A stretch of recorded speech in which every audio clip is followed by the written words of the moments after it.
Yo, what's up, guys? It is Jack back here with another video. All right, let's get into it. So, guys, I'm gonna edit that out.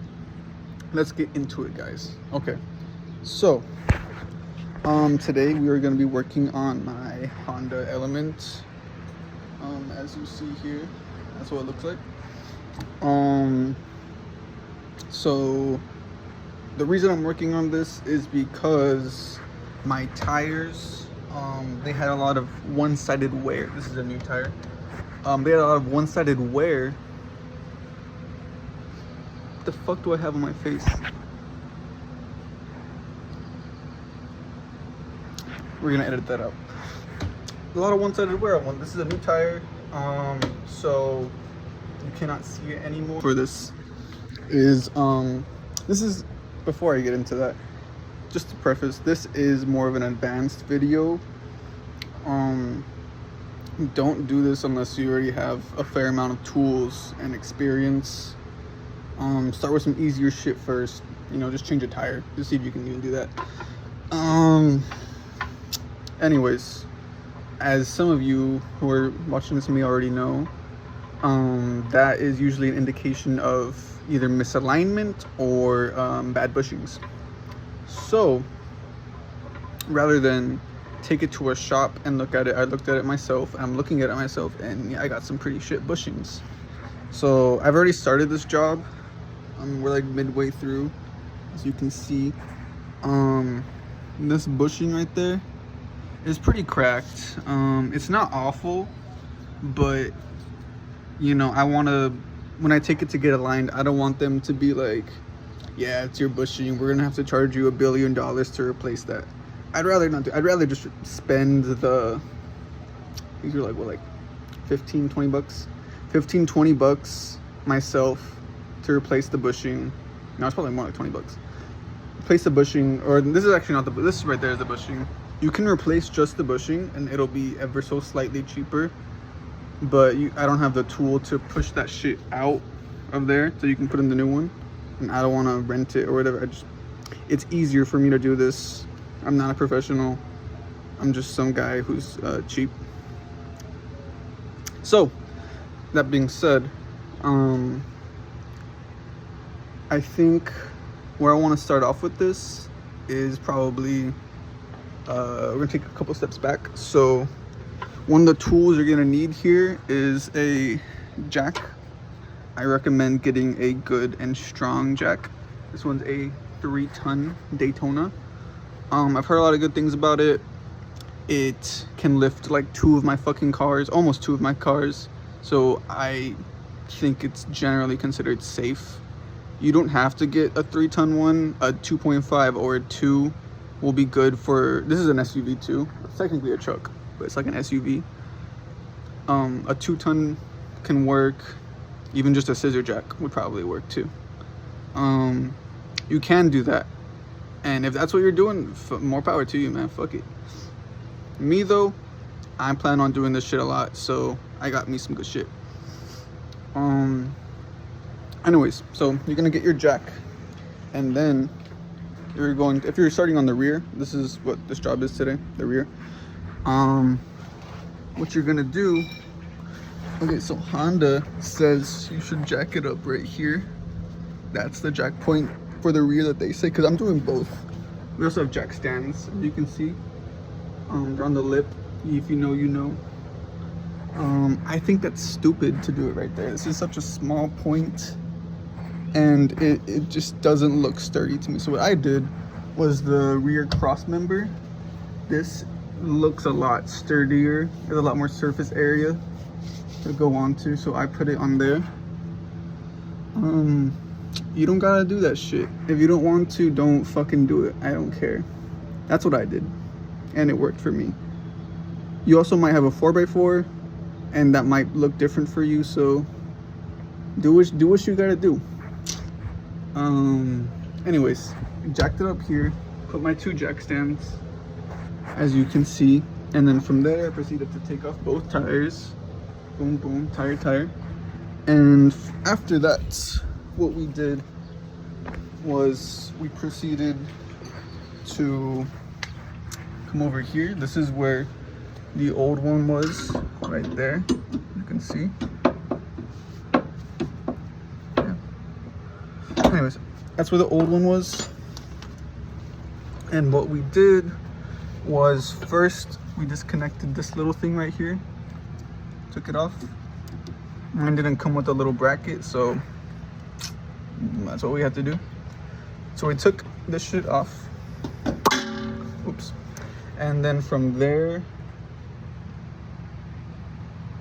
what did I do?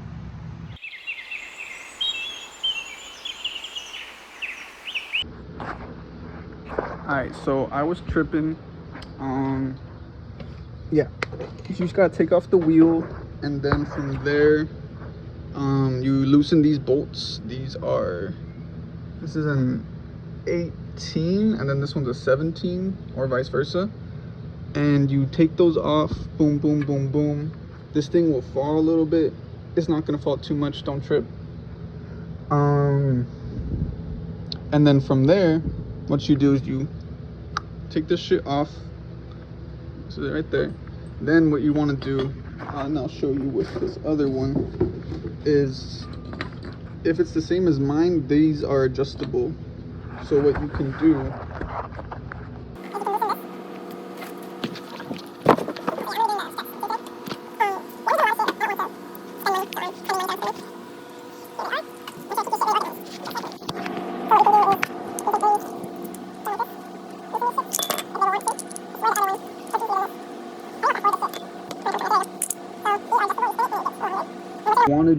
is when you take it off, what I like to do is I like to start this bolt right here. So you'll attach it just right there. Damn, that shit's bright.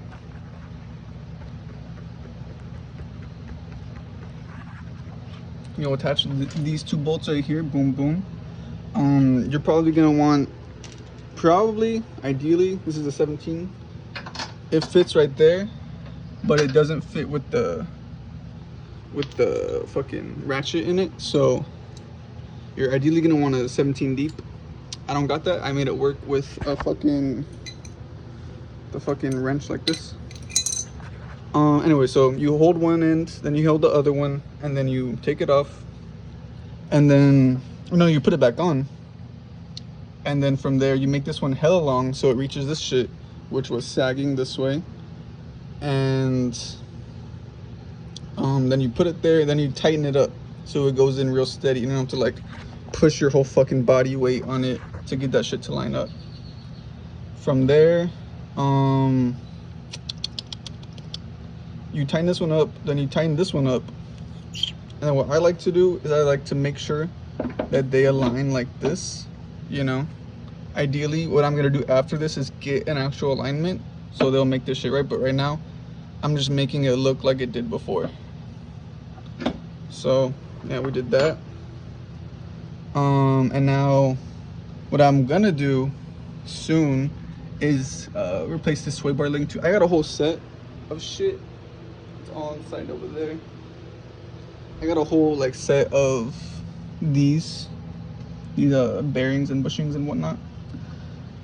And I want to take this one off, but it is very, very stuck, and I can't seem to get it off right now. So I'm gonna wait until I have my 14 deep socket impact. So I bought one. You always have to buy tools in this shit. It just makes life easier. And then I'll come on, I'll take this one off and I'll replace it. Even though this is what a pretty good bushing looks like, not a ton of cracks on it. It was probably replaced somewhat recently. But as we will see. Over here, this is the one I will be doing soon. So another example of a bad bushing. It's cracked as shit. This one, it looks pretty good, but you fuck with it a little bit and you see that it's already starting to tear. This one I will try to replace. We'll see if this one comes off. But yeah, I guess I'll record this, and then I'll probably try and record doing the struts right now.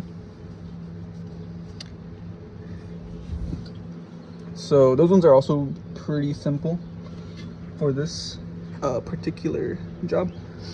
What you're gonna do is you're gonna come to the back.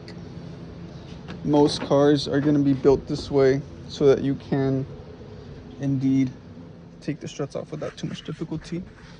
My seats go up like that. That's how it is. Put your seats up, and then you will find my little plastic. This little plastic shit right there. Open that shit up, and then you will find these two. I think these are 10 or I'm also gonna vacuum here. These are like 10 or 14 millimeter bolts. Look like 14s. So you're just gonna take these off, boom, boom. And then you are going to take off this one right here. Boom. And boom. And so that way you can take off the strut, bop, and then insert your new strut up and top. And then you can tighten everything down to spec. I'm gonna find out the torque in a bit. I'll include that in the description somewhere, I don't know. But yeah, we're gonna do that too. And I'll probably put a little fast forward shit right here. Anyways.